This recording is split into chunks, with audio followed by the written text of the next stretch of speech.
Welcome, intrepid seekers of the unknown, and greetings to those who have returned to delve deeper into the enigmatic realm.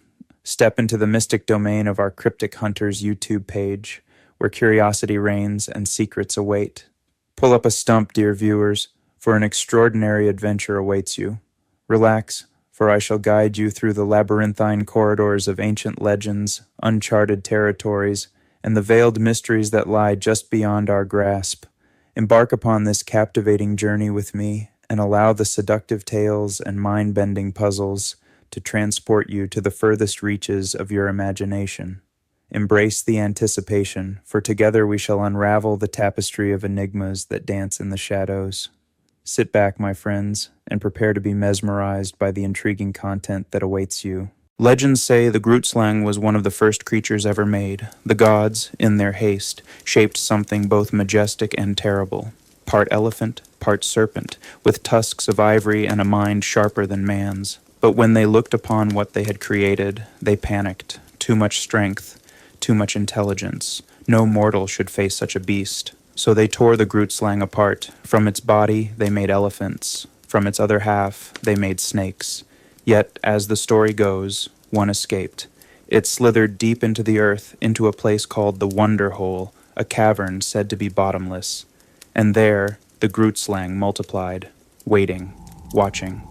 For centuries, whispers of the Grootslang drifted across villages. Hunters spoke of giant tracks in the sand, serpentine trails the width of wagon wheels. Some claimed to hear low rumbles beneath their feet, as though the ground itself was alive. Then came the prospectors. In the early 1900s, diamonds were discovered in South Africa. Miners, greedy for riches, ignored the warnings of the locals. They ventured into the Richtersveld, seeking caves where precious stones might hide.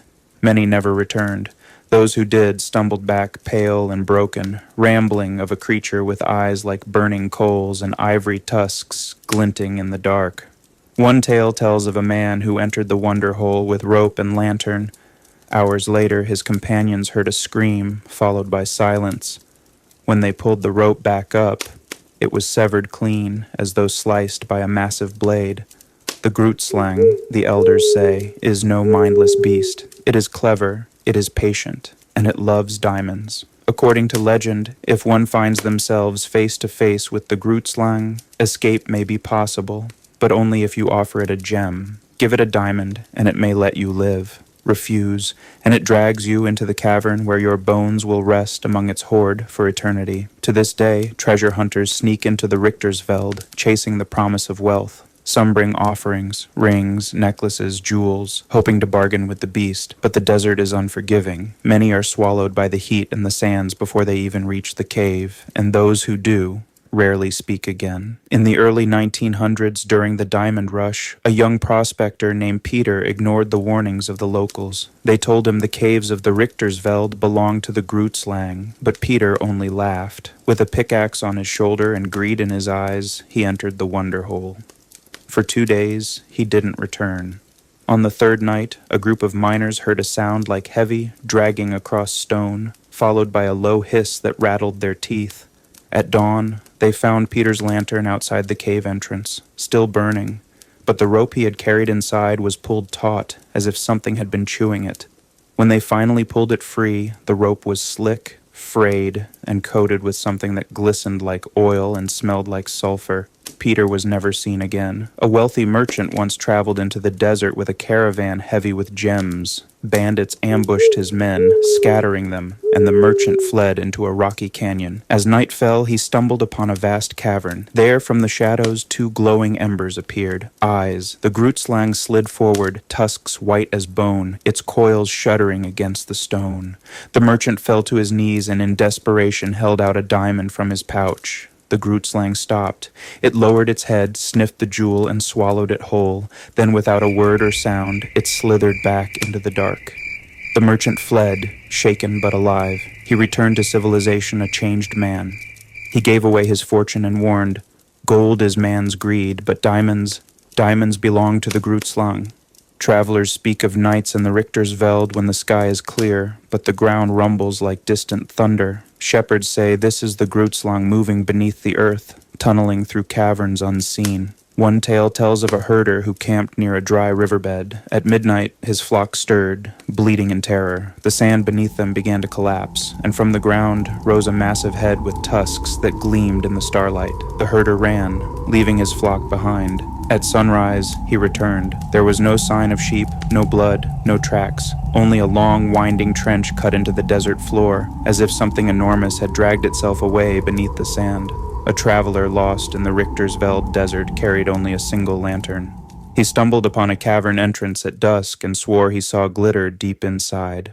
Thinking it was quartz or maybe diamonds, he went closer. As he stepped into the shadows, his lantern dimmed, not flickered, but dimmed, as if something were pulling the very light from the flame. Then came a whisper of scales sliding over stone. He dropped his lantern in panic, and the cavern briefly lit up one last time. In that flash, he saw two tusks the size of tree trunks lowering toward him. He ran into the night, never looking back. When he returned with others the next day, his lantern was gone. In its place lay a single, flawless diamond. Villagers once spoke of a night when the stars vanished from the sky. The desert shook, and a sound like distant thunder rolled for hours. Many thought it was an earthquake, but the elders knew better. They said the Grootslang had risen to hunt. Herds were found gone the next morning, their tracks erased as if the earth itself had swallowed them whole. One witness swore she saw a colossal shadow moving across the horizon. Lightning flashed just once, and in that instant she claimed to see ivory tusks catching the storm's light before the creature sank back into the sands. Explorers in the 1930s pitched camp near the Wonder Hole. They kept journals, eager to map the caverns and maybe discover diamonds. But when a rescue party came weeks later, the camp was deserted. No bodies, no signs of struggle, only tents torn open, as though slashed by something massive. Cooking pots were left full, still crusted with food.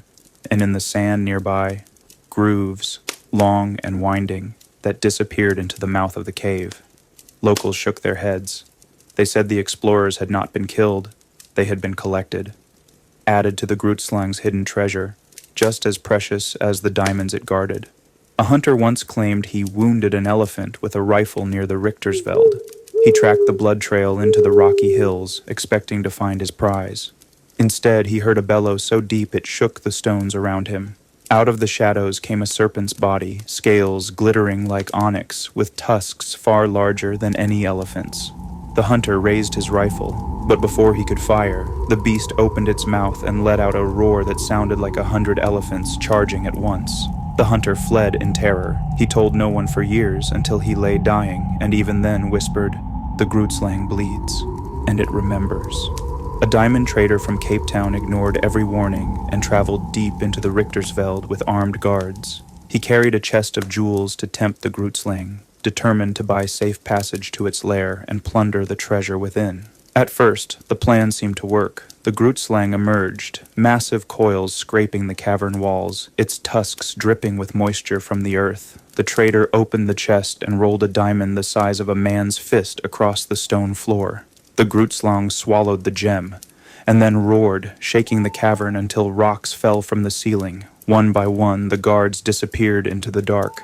The trader himself was never seen again. Weeks later, the chest was found outside the cave, empty, save for a single cracked diamond, still wet. Explorers once lowered a weighted line into the Wonder Hole, curious to test its depth. They let the rope unspool for hours. 100 feet, 300, then 600. Still no bottom. Then suddenly, the rope jerked. Something was pulling back. The men tried to haul it up, but whatever had caught it was stronger than all of them. After a violent tug, the rope went slack. When they pulled it back, the weight was gone. Instead, the end of the line was shredded, fibers slick with a dark residue that smelled of rot. One of the explorers swore he heard a laugh echo from the depths, low, guttural, and endless. A shepherd boy was tending his flock near the rocky cliffs when he saw dust rising in the distance. Thinking it was a storm, he gathered his animals. But the dust came closer, and through it, something vast began to move. He described a serpent's body, thicker than a house, with tusks gleaming like moonlight.